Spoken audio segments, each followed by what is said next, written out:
اعوذ باللہ من الشیطان الرجیم براءۃ من اللہ ورسولہ الی الذین عاہدتم من المشرکین فسیحوا فی الارض اربعۃ اشہر واعلموا انکم غیر معجز اللہ وان اللہ مخزی الکافرین۔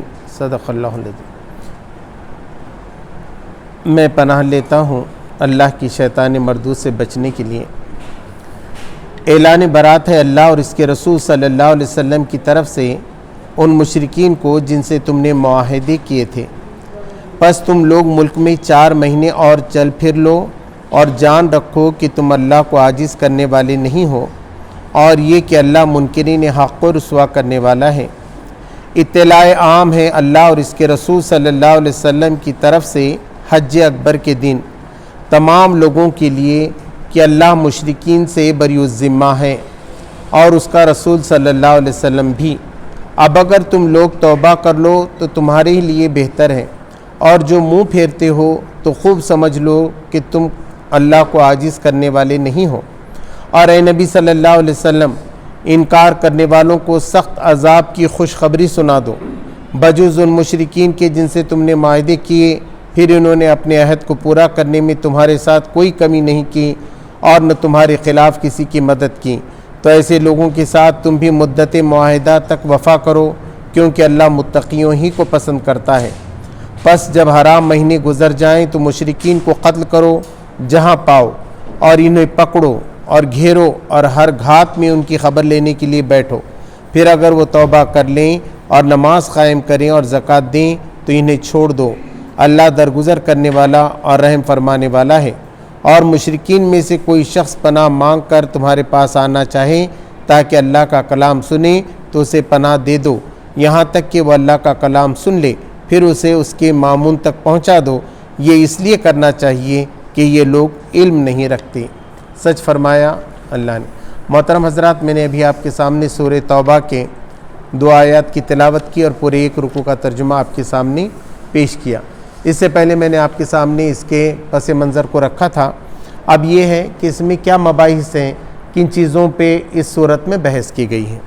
مسائل و مباحث اس پس منظر کو نگاہ میں رکھنے کے بعد، یعنی جو بیک گراؤنڈ پچھلے وقت بتایا گیا تھا اس کو سامنے رکھ کر ہم بآسانی ان بڑے بڑے مسائل کا احاطہ کر سکتے ہیں جو اس وقت درپیش تھے اور جن سے سورہ توبہ میں تعرض کیا گیا ہے، یعنی عرض کی گئی ہے اس سے متعلق۔ اب چونکہ نمبر 1، اب چونکہ عرب کا نظم نسخ بالکلیہ اہل ایمان کے ہاتھ میں آ گیا تھا، اب پورا اقتدار مسلمانوں کے ہاتھ میں آ گیا تھا اور تمام مزاحم طاقتیں بے بس ہو چکی تھیں، اس لیے وہ پالیسی واضح کرنے پر سامنے آ جانی چاہیے تھی جو عرب کو مکمل دارالاسلام بنانے کے لیے اختیار کرنی ضروری تھی۔ اب صاف آنا تھا کہ اب یہ مکہ مدینہ اور عرب جو ہے یہ دارالاسلام بننے والا ہے، یہاں صرف اسلام ہی کا غلبہ رہنے والا ہے۔ چنانچہ وہ حسب ذیل صورت میں پیش کی گئی۔ الف، عرب سے شرک کو قطعاً مٹا دیا جائے۔ پہلا کام یہ تھا کہ پورا شرک ختم ہو جائے عرب سے، اور قدیم مشرکانہ نظام کا کلی استحصال کر ڈالا جائے، یعنی پورا اس کو بکھیر دیا جائے، تاکہ مرکز اسلام ہمیشہ کے لیے خالص اسلامی مرکز ہو جائے اور کوئی دوسرا عنصر اس کے اسلامی مزاج میں نہ تو خلل انداز ہو سکے اور نہ کسی خطرے کے موقع پر اندرونی فتنے کا موجب بن سکے۔ تو کبھی اس سے نقصان بھی نہیں ہونا چاہیے اور کبھی باہر کوئی حملہ ہو تو یہ خود اندر سے ہنگامہ نہ کریں۔ اسی غرض کے لیے مشرکین سے براءت اور ان کے ساتھ معاہدوں کے اختتام کا اعلان کیا گیا۔ اس لیے کہا گیا کہ اب مشرکین سے بری الذمہ ہے اللہ اس کے رسول، اور اب معاہدے بھی تمام ختم کیے جاتے ہیں۔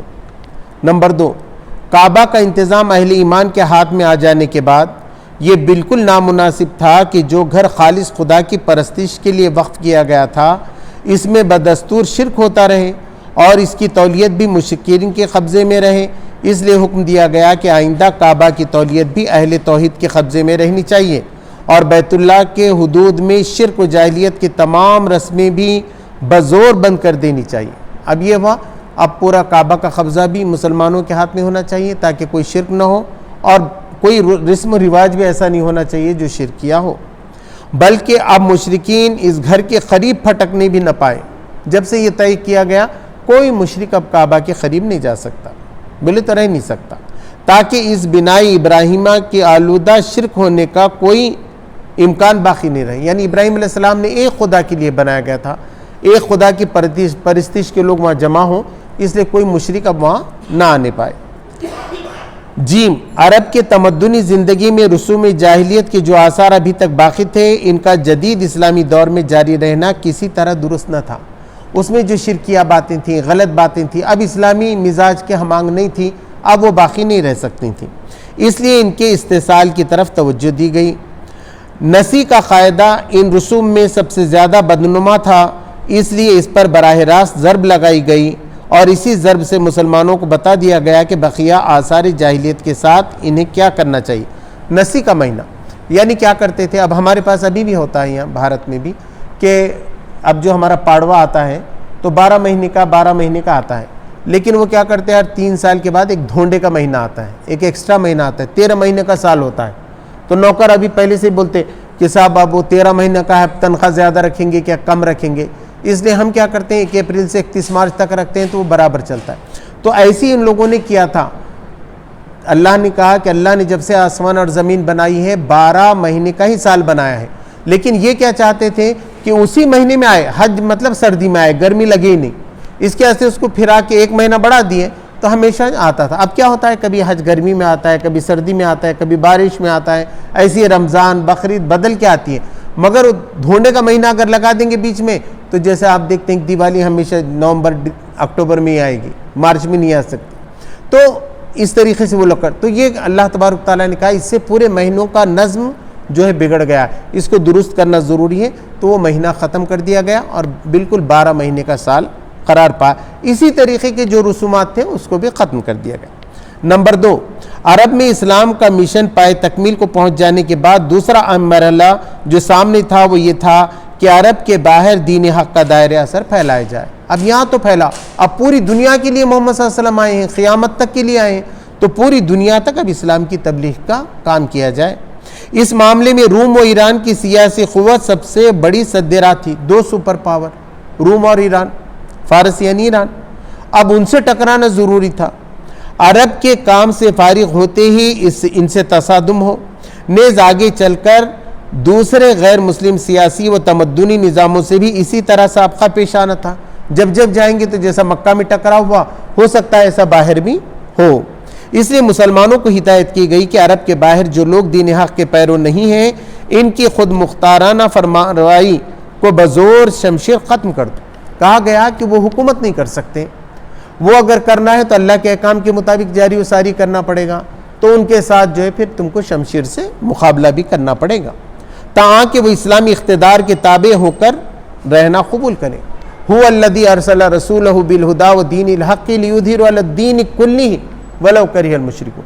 وہی تو ہے جس نے اپنے رسول کو دینی ہدایت کے ساتھ بھیجا اور تاکہ اس کو تمام ادیان پر غالب کرے، چاہے مشرکوں کو یہ کتنا ہی ناگوار گزرے۔ جہاں تک دین حق پر ایمان لانے کا تعلق ہے، ان کو اختیار ہے کہ ایمان لائیں یا نہ لائیں، اسلام میں زبردستی نہیں ہے، لا اکراہ دین، آپ قبول کرو نہ کرو، لیکن ان کو یہ حق نہیں ہے کہ خدا کی زمین پر اپنا حکم جاری کریں۔ زمین اللہ کی ہے، قانون اللہ کا چلنا چاہیے، تو یہ زمین پہ وہ اپنا قانون نہیں چلا سکتے، اور انسانی سوسائٹیوں کی زمام کار اپنے ہاتھ میں رکھ کر اپنی گمراہیوں کو خلق خدا پر اور ان کے آنے والی نسلوں پر زبردستی مسلط کرتے رہیں، اور کوئی یہ بھی اختیار نہیں دیا جا سکتا کہ وہ گمراہ رہیں اور ساری انسانیت کو گمراہ کرتے رہیں۔ زیادہ سے زیادہ جس آزادی کے استعمال کا انہیں اختیار دیا جا سکتا ہے وہ بس اسی حد تک ہے کہ خود اگر گمراہ رہنا چاہیں تو رہیں، بشرط یہ کہ جزیہ دے کر اسلامی اقتدار کے مطیع بن جائیں، جزیہ دیں اور رہیں۔ یہ تھا پالیسی۔ نمبر 3، تیسرا اہم مسئلہ منافقین کا تھا، جن کے ساتھ اب تک وقتی مسالے کے لحاظ سے چشم پوشی و درگزر سے کا معاملہ کیا گیا تھا، منافقین کے ساتھ درگزر کیا گیا تھا، معاملہ کیا گیا تھا، لیکن قرآن نے کہا کہ نہیں، اب ان سے بھی نمٹنا ہے۔ اب چونکہ بیرونی خطرات کا دباؤ کم ہو گیا تھا، بلکہ گویا نہیں رہا تھا، یعنی کہ مکہ وغیرہ کا، مکہ کو جیتنے کے بعد، اس لیے حکم دیا گیا کہ آئندہ ان کے ساتھ کوئی نرمی نہ کی جائے اور وہی سخت برتاؤ ان چھپے ہوئے منکرین حق کے ساتھ بھی ہو جو کھلے منکرین حق کے ساتھ ہوتا ہے۔ جو کافروں کے ساتھ ہوتا ہے ویسے رویہ منافقین کے ساتھ بھی ہونا چاہیے۔ چنانچہ یہی پالیسی تھی جس کے مطابق نبی صلی اللہ علیہ وسلم نے غزوہ تبوک کی تیاری کے زمانے میں سویلم کے گھر میں، ایک سویلم تھا جو مسلمانوں کو روک رہا تھا جہاد پہ جانے سے، اس کے گھر میں آگ لگوا دی، جہاں منافقین کا ایک گروہ اس غرض سے جمع ہوتا تھا کہ مسلمانوں کو شرکت جنگ سے باز رکھنے کی کوشش کرے، اور اسی پالیسی کے تحت تبوک سے واپس تشریف لاتے ہی نبی صلی اللہ علیہ وسلم نے پہلا کام یہ کیا کہ مسجد زرار کو ڈھانے اور جلا دینے کا حکم دیا۔ ایک مسجد بنا دی گئی تھی اور وہ چھپ کے مشورہ کرتے تھے مسلمانوں کے خلاف، تو نبی صلی اللہ علیہ وسلم نے کہا کہ اس مسجد ہی کو گرا دو اور جلا دو۔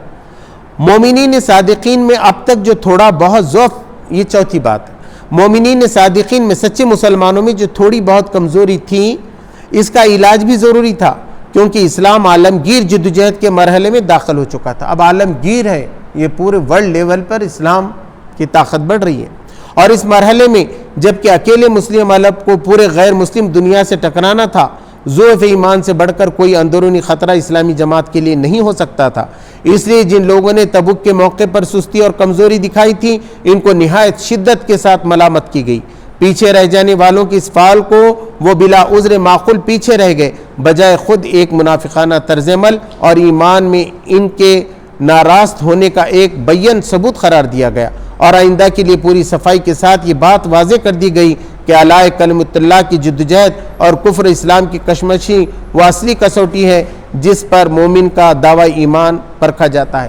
اب ہم اجتماع میں دیر سے آتے ہیں تو ہم کو احساس ہی نہیں ہوتا، اجتماعی کام میں بڑے اطمینان سے آتے ہیں، ہاں میں نہیں شریک رہا، مجھے اجازت دے دو۔ اب دیکھیے اس کے اندر پورا سورہ توبہ میں آ رہا ہے، یہ بہت بڑا گناہ ہے، اور اگر ایسا رہے گا تو اسلام کبھی غالب ہی نہیں آ سکتا۔ یہ فرض عین ہو جاتا ہے، جیسا نماز پڑھنا ہوتا ہے ویسے اجتماعی کام میں شرکت ہے۔ ایسا نہیں ہو سکتا کہ آپ اطمینان سے ٹہلتے ٹہلتے آ رہے ہیں، چھوٹی موٹی چیزوں کو عذر بنا کر پیش کر رہے ہیں، اس سے تو اسلام کبھی غالب ہی نہیں آئے گا۔ اس لیے اس صورت کے اندر سورہ توبہ کیا ہے، نبی صلی اللہ علیہ وسلم نے کہا مردوں کو بار بار پڑھنا چاہیے، بہت جھنجھوڑتی ہے جب قرآن کا پورا سار ہماری سمجھ میں آتا ہے۔ جو اس آویزش میں اسلام کے لیے جان و مال اور وقت محنت صرف کرنے سے جی چرائے گا، اس کا ایمان معتبر ہی نہ ہوگا۔ جو اپنا وقت اسلام کو نہیں دے رہا، قرآن نہیں پڑھتا، حدیث نہیں پڑھتا، اب نماز کے بارے میں بھی آئے گا، تو اس کا ایمان ہی معتبر نہیں ہو سکتا، اور اس پہلو کی کسر کسی دوسرے مذہبی عمل سے پوری نہ ہو سکے گی۔ ان امور کو نظر میں رکھ کر سورہ توبہ کا مطالعہ کیا جائے تو اس کے تمام مضامین بآسانی سمجھ میں آ سکتے، اس لیے یہ سب پڑھنا پڑا۔ اب یہ پڑھنے کے بعد دیکھیے اب کتنے جلدی اب آیتیں سمجھ میں آتی ہیں۔ اعلان برات ہے اللہ اور اس کے رسول صلی اللہ علیہ وسلم کی طرف سے ان مشرکین کو جن سے تم نے معاہدے کیے تھے۔ اب بتائیں، جیسا کہ ہم سورہ کی دیباچہ میں بیان کر چکے ہیں، یہ خطبہ رکوع 5 کے آخر تک 9 ہجری میں اس وقت نازل ہوا تھا جب نبی صلی اللہ علیہ وسلم حضرت ابوبکر رضی اللہ تعالیٰ عنہ کے لیے حج کے لیے بھیج چکے تھے۔ ان کے پیچھے جب یہ نازل ہوا تو صحابہ کرام رضی اللہ تعالیٰ عنہ نے حضور صلی اللہ علیہ وسلم سے عرض کیا کہ اسے ابوبکر رضی اللہ تعالیٰ عنہ کو بھیج دیجئے تاکہ وہ حج میں اس کو سنا دیں، لیکن آپ صلی اللہ علیہ وسلم نے فرمایا کہ اس اہم معاملے کا اعلان میری طرف سے میرے ہی گھر کے کسی آدمی کو کرنا چاہیے۔ چنانچہ آپ صلی اللہ علیہ وسلم نے حضرت علی رضی اللہ تعالیٰ عنہ کو اس خدمت پر مامور کیا، اور ساتھ ہی ہدایت فرما دی کہ حاجیوں کے مجمع عام میں اسے سنانے کے بعد حسب ذیل 4 باتوں کا اعلان کر دو۔ یہ بھی سنا دو آیت کہ اللہ اس کے رسول برات کا اعلان کرتے ہیں، اور 4 چیزیں کرو۔ کیا 4 چیزیں تھیں؟ بہت اہم ہے۔ پہلی، جنت میں کوئی ایسا شخص داخل نہ ہوگا جو دین اسلام کو قبول کرنے سے انکار کر دے گا۔ اعلان ہے پوری دنیا کے اندر کہ جو آدمی دین اسلام کو قبول نہیں کرے گا وہ جنت میں داخل نہیں ہو سکتا۔ نمبر 2، اس سال کے بعد کوئی مشرک حج کے لیے نہ آئے۔ وہ آخری تھا، 9 ہجری کا حج تھا، 8 کا تو ایسا تھا کہ وہ جب نبی صلی اللہ علیہ وسلم نے فتح کیا جس رمضان میں، اس کے بعد جو حج آیا تو سب پہلے کے زمانے کے جیسی ہوا، اس میں بھی حضور شریک نہیں ہوئے۔ 9 ہجری کا ایسا ہوا، مسلمانوں نے اپنے طریقے سے کیا، غیر مسلموں نے اپنے طریقے سے کیا۔ اور 10واں ہجری کا ایسا ہے، حضور صلی اللہ علیہ وسلم کی قیادت میں ہوا اور پورا اسلام کے مطابق ہوا، اور کوئی ایک مشرک بھی اس کے اندر شریک نہیں تھا۔ جن لوگوں کے ساتھ رسول صلی اللہ علیہ وسلم کا معاہدہ باقی ہے یا جو نقض عہد کے مرتکب نہیں ہوئے، جنہوں نے معاہدہ نہیں توڑا، ان کے ساتھ مدت معاہدہ تک وفا کی جائے. ان کا 2 سال ہے 1.5 سال جب تک ان کا ہے جب تک ان کے ساتھ وفا کی جائے گی. ایسا نہیں کہ بیچ میں سے ان کو 4 مہینے کی مہلت ان کے لیے نہیں ہوگی, ان کے وفا کی جائے گی. اس مقام پر یہ جان لینا بھی فائدے سے خالی نہ ہوگا کہ فتح مکہ کے بعد دور اسلام کا پہلا حج 8 ہجری میں قدیم طریقے پر ہوا, پھر 9 ہجری میں یہ دوسرا حج مسلمانوں نے اپنے طریقے پر کیا اور مشرکین نے اپنے طریقے پر. اس کے بعد تیسرا حج 10 ہجری میں خالص اسلامی طریقے پر ہوا اور یہی وہ مشہور حج جسے حجۃ الوداع کہتے ہیں. نبی صلی اللہ علیہ وسلم پہلے 2 سال حج کے لیے تشریف نہ لے گئے, تیسرے سال جب بالکل شرک کا استحصال ہو گیا تب آپ صلی اللہ علیہ وسلم نے حج فرمایا. اب کیا معاہدے تھے؟ سورہ انفال آیت 58 میں گزر چکا ہے کہ جب تمہیں کسی قوم سے خیانت یعنی معاہدہ توڑنے کا ڈر ہو, اندیشہ ہو, تو علل اعلان اس کا معاہدہ اس کی طرف پھینک دو اور اسے خبردار کر دو کہ اب تمہارا اور ہمارا کوئی معاہدہ باقی نہیں ہے. اس اعلان کے بغیر کسی معاہد قوم کے خلاف جنگی کارروائی کرنا خود خیانت کا مرتکب ہوگا. بغیر بولے کہ ان کے سے جا کے لڑنا خیانت ہوگی, تو بتا کر توڑو. اسی ضابطے اخلاق کے مطابق معاہدات کی منسوخی کا یہ اعلان عام ان تمام قبائل کے خلاف کیا گیا جو عہد و پیمان کے باوجود ہمیشہ اسلام کے خلاف سازشیں کرتے رہتے تھے. معاہدہ کرتے تھے پھر توڑتے تھے, معاہدہ کرتے تھے پھر توڑتے تھے. تو ان سے اعلان کیا گیا کہ نہیں, اب تمہارے ساتھ نہیں ہوگا. اور موقع پاتے ہی عہد کو بالائے طاق رکھ کر دشمنی پر اتر آتے تھے. یہ کیفیت بنی کنانہ اور بنی زمرہ یہ دونوں میں نہیں تھی, اور شاید ایک آدھ اور قبیلے کے سوا باقی تمام ان قبائل کی تھی جو اس وقت تک شرک پر قائم تھے. اس اعلان برات سے عرب میں شرک اور مشرکین کا وجود گویا عملاً خلاف قانون آؤٹ لا ہو گیا, اور ان کے لیے سارے ملک میں کوئی جائے پناہ نہ رہی, کیونکہ ملک کا غالب حصہ اسلام کے زیر حکم آ چکا تھا. یہ لوگ تو اپنی جگہ اس بات کے منتظر تھے کہ روم و فارس کی طرف سے اسلامی سلطنت کو جب کوئی خطرہ لاحق ہوگا یا نبی صلی اللہ علیہ وسلم کی وفات ہوگی تو یکایک نقص عہد کر کے ملک میں خانہ جنگ کی برپا کریں گے. وہ تو اس میں بیٹھے ہوئے تھے کہ جب روم اور ایران کریں گے تو ہم ان کا بدلہ لیں گے, مگر اب یہاں موقع ہی نہیں ملا, یا حضور نہیں رہیں گے جب کریں گے, لیکن ان کو پہلے ہی جانے کا آرڈر ہو گیا. لیکن اللہ اور اس کے رسول صلی اللہ علیہ وسلم نے ان کی ساعت منتظرہ یعنی انتظار کی گھڑی آنے سے پہلے ہی ان کی بساط الٹ کر رکھ دی اور اعلان برات کر کے ان کے لیے اس کے سوا کوئی چارہ باقی نہ رہنے دیا کہ یا تو لڑنے پر تیار ہو جائیں اور اسلامی طاقت سے ٹکرا کر صفحہ ہستی سے مٹ جائیں, یا ملک چھوڑ کر نکل جائیں, یا پھر اسلام قبول کر کے اپنے آپ کو اور اپنے علاقے کو اس نظم نسق کی گرفت میں دے دیں جو ملک کے بیشتر حصے کو پہلے ہی ایک ضابطے میں لا چکا تھا. اس عظیم الشان تدبیر کی پوری حکمت اس وقت سمجھ میں آ سکتی ہے جب کہ ہم اس فتنے ارتداد کو نظر میں رکھیں جو اس واقعے کے 1.5 سال کے بعد نبی صلی اللہ علیہ وسلم کی وفات. تو کیا ہوا؟ بعد ہی نبی صلی اللہ علیہ وسلم کی وفات پر ملک کے مختلف گوشوں میں برپا ہوا, اور جس نے اسلام کی نو تعمیر یعنی نئے تعمیر کیے ہوئے گھر کو, محل کو یک لخت مزلزل کر دیا. ہزاروں لوگ مرتد ہو گئے, اسلام سے پھر گئے. حضرت ابوبکر رضی اللہ تعالیٰ عنہ کے دور میں بولے اب ہم مسلمان نہیں ہیں. اگر کہیں 9 ہجری کے اس اعلان برات سے شرک و منظم طاقت کو ختم نہ کر دیا گیا ہوتا تو پورے ملک پر اسلام کی قوت ضابطے کا ایسا حال ہو جاتا کہ کوئی چیز باقی ہی نہ رہتی. تو ارتداد کی شکل میں جو فتنہ حضرت ابوبکر رضی اللہ تعالیٰ عنہ کی خلافت کے آغاز میں اٹھا تھا, اس سے کم 10 گنی زیادہ طاقت کے ساتھ بغاوت اور خانہ جنگی کا فتنہ اٹھتا, اور شاید تاریخ اسلام کی شکل اپنی موجودہ صورت میں باقی ہی نہیں رہتی, اتنا بڑا ہوتا. ایسا ان کا خیال ہے مفسر کا کہ بھئی اس سے 10 گنا زیادہ ہنگامہ وہ کرتے, اس لیے اللہ تبارک تعالیٰ نے پہلی تدبیر. دیکھیے قرآن آئے گا تو یہ سب سمجھ آئے گی, نہ تو آپ جائیں گے قرآن درس سے سو جائیں گے, آئیں گے کوئی بات سمجھ میں نہیں آئے گی کہ ملک کے حالات کیا ہیں, خاندان کے حالات کیا ہیں, محلے کے حالات, کچھ نہیں سمجھ میں آئے گا. صبح میں اٹھنا جانا, کوئی پروگرام کرنا, کوئی نماز پڑھنا پھر ہونا, یہ جب آپ پڑھیں گے غور کریں گے تو ایک ایک بات آپ کی سمجھ میں آئے گی. نمبر 3, پس تم لوگ ملک میں 4 مہینے اور چل پھر لو اور جان رکھو کہ تم اللہ کو عاجز کرنے والے نہیں ہو, اور یہ کہ اللہ منکرین حق کو رسوا کرنے والا ہے.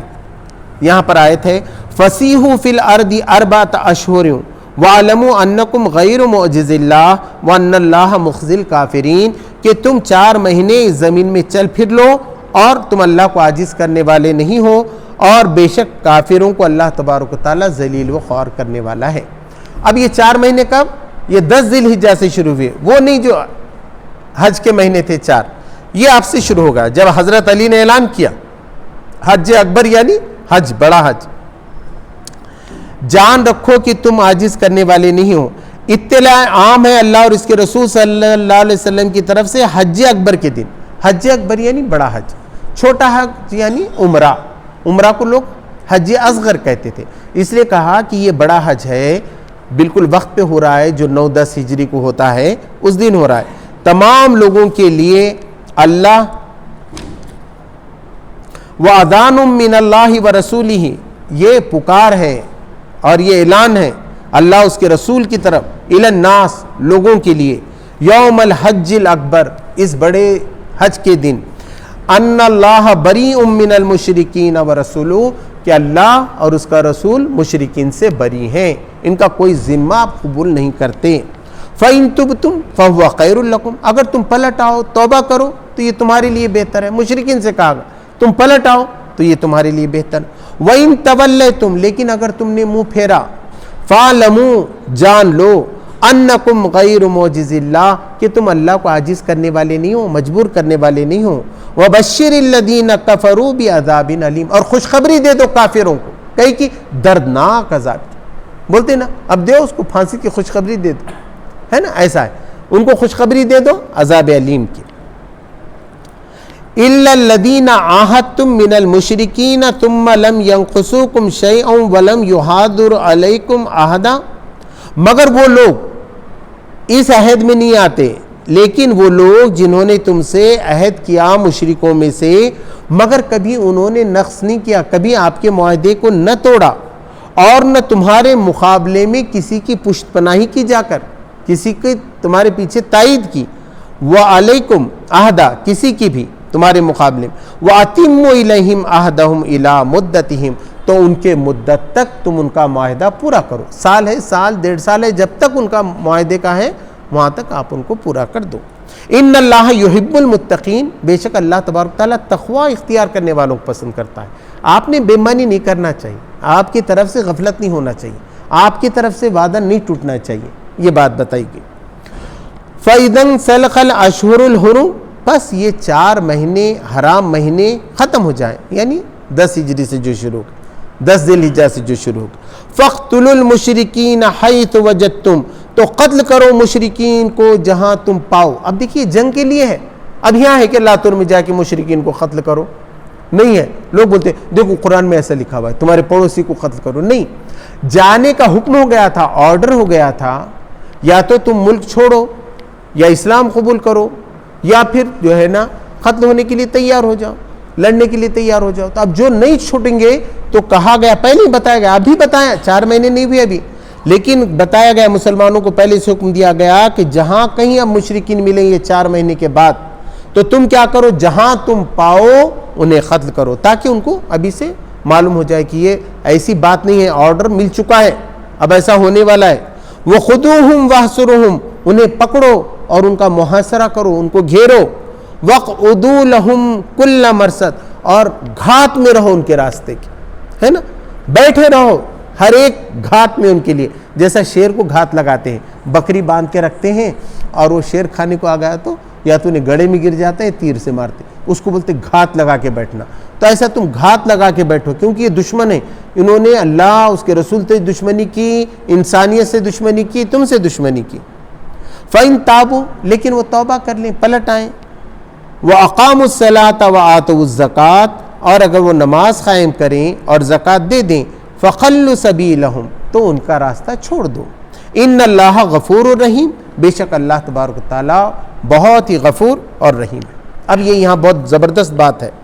وَأَقَامُوا الصَّلَاةَ وَآتُوا الزَّكَاةَ، اگر وہ توبہ کریں اور نماز قائم کریں اور زکوٰۃ دیں. تو حضرت ابوبکر رضی اللہ تعالیٰ عنہ کے زمانے میں کیا ہوا، لوگ کچھ مرتد ہو گئے، اور کچھ لوگوں نے کیا بولے، ہم مسلمان ہیں صاحب، ہم کلمہ پڑھتے ہیں، ہم تو 5 وقت کی نماز پڑھ رہے ہیں، مگر ہم زکوٰۃ نہیں دیں گے. تم جو آئیں گے نا زکوٰۃ جمع کرنے کو، ہم زکوٰۃ نہیں دیتے. تو صحابہ نے بولے جان دو، مسلمان تو ہیں، کمزور ایمان والے ہیں، زکوٰۃ نہیں دیے. تو حضرت ابوبکر بولے سورہ توبہ میں کیا آیا ہے، اگر نماز قائم کریں زکوٰۃ دیں، اگر یہ زکوٰۃ نہیں دیے تو میں ان کے خلاف جہاد کرتا ہوں. بولے ایسے مسلمانوں کے خلاف جہاد، تو اسلام معتبر ہی نہیں ہے. اب ہم کیا سمجھتے ہیں کہ مسلمان کے گھر میں پیدا ہو گیا تو انہیں مسلمان ہی ہے، ہم بھی پوری سوسائٹی والے اس کو سمجھ ہے مسلمان کا بیٹا مسلمان ہی سمجھا جائے گا یہاں. مگر اسلام کے نقطہ نظر سے جب تک کوئی آدمی نماز نہیں قائم کرتا اور زکوٰۃ نہیں دیتا وہ مسلمان کی کیٹیگری میں آتا ہی. بہت کلیئر ہے. اب چل رہا ہے معاملہ چل رہا ہے, کتنے لوگ نماز پڑھ رہے دیکھیے, باقی کیا ہو رہا ہے, کیونکہ قرآن کا مطالعہ نہیں ہے نا. یہ صاف آرڈر ہے, اللہ کا آرڈر ہے, اللہ کے رسول صلی اللہ علیہ وسلم کا آرڈر ہے, بہت کلیئر آرڈر ہے. کیا ہے؟ فَإِن تَابُوا وَأَقَامُوا الصَّلَاةَ وَآتَوُا الزَّكَاةَ فَخَلُّوا سَبِيلَهُمْ. اگر وہ نماز پڑھیں زکوٰۃ دیں تب ان کا راستہ تم چھوڑو, ورنہ ان کی گنتی صحیح مسلمانوں میں نہیں ہو سکتی. ان اللہ غفور الرحیم, بے شک اللہ تبارک تعالیٰ بہت معاف کرنے والا اور رحم فرمانے والا ہے. وَإِنْ أَحَدٌ مِّنَ الْمُشْرِكِينَ اسْتَأْجَرَكَ فَأَجِرْهُ حَتَّى يَسْمَعَ كَلَامَ اللَّهِ. اور اب اگر کوئی باہر کا مشرک آنا ہی چاہے, مکہ میں آنا چاہے, مدینہ میں آنا چاہے, اور تمہاری پناہ چاہے کہ صاحب میرے کو مارنا نہیں, میں آنا چاہتا ہوں. کیوں آنا چاہتا ہوں؟ میں تمہارے پاس سے قرآن سیکھنا چاہتا ہوں, سمجھنا چاہتا ہوں قرآن کی دعوت کیا ہے. تمہاری دعوت مجھے معلوم ہی نہیں ہے نا, اور کوئی صحیح بھی بتا رہا نہیں, تو میں آ کے سیدھا مکہ میں رہ کے مدینے میں رہ کے میں جو ہے نا یہ کلام اللہ کو سننا چاہ رہا ہوں. تو بتایا کہ اس کو تم پناہ دے دو. فَإِنْ أَحَدٌ مِّنَ الْمُشْرِكِينَ اسْتَأْجَرَكَ, اگر کوئی مشرک تم سے پناہ مانگے, فَأَجِرْهُ, اس کو پناہ دے دو. حتیٰ یسمع کلام اللہ, یہاں تک کہ وہ اللہ کے کلام کو سن لے. ثم ابلغہ ما منع, پھر اس کو بہت اطمینان کے ساتھ اس کے امن میں چھوڑو. اب نہیں قبول کرتا, اتنا سب سمجھا, اب مان رہا تو نہیں, میاج قتل کر دو, نہیں, ایسا اسلام میں نہیں. لا اکراہ فی الدین, پورا سمجھ گیا, اس کے باوجود انہوں نے بولا میں نہیں مانتا, تو کوئی بات نہیں ہے. اللہ نے سب کو اجازت دی ہے.